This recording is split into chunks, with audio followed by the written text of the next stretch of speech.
Hey, it's Marco here from Fair Realty at Victoria, BC. A couple of months ago, I made a video here on my YouTube channel where I discussed the pre-sale situation here in Victoria, where after 3 years of pre-sales and construction, the developer ran into financial problems, had to switch the project from a condo to an apartment building, and the buyers, their contracts were canceled. They got their deposits back. I actually had 4 buyers personally involved in this project. They waited years. The contract was canceled. They got their deposit back.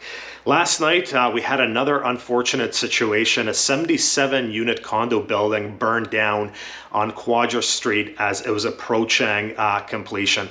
The risks of buying into a pre-sale project and it burning down close to completion are relatively low. But once again, I'm going to reiterate why I'm not a fan of pre-sales anymore. I was the biggest fan of pre-sales for more than 10 years. I've represented hundreds of buyers in Victoria on pre-sale purchases.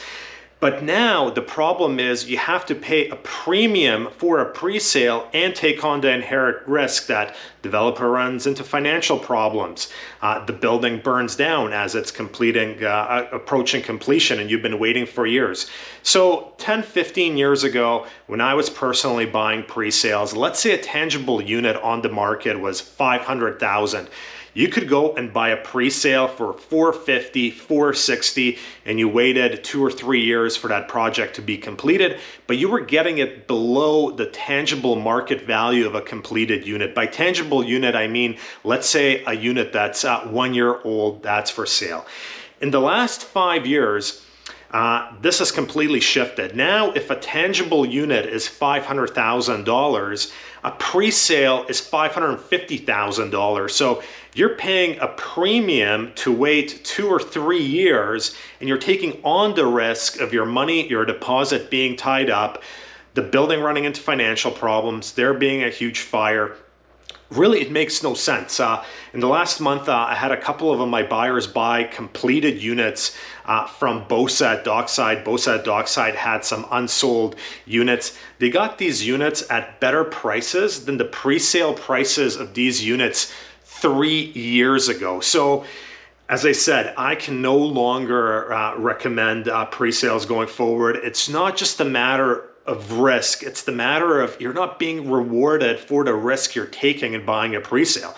If I'm getting a pre-sale purchase that's 2-3 years out, 10% under tangible value, I'll take the risk that the developer hits financial difficulties, there's an unfortunate fire, etc.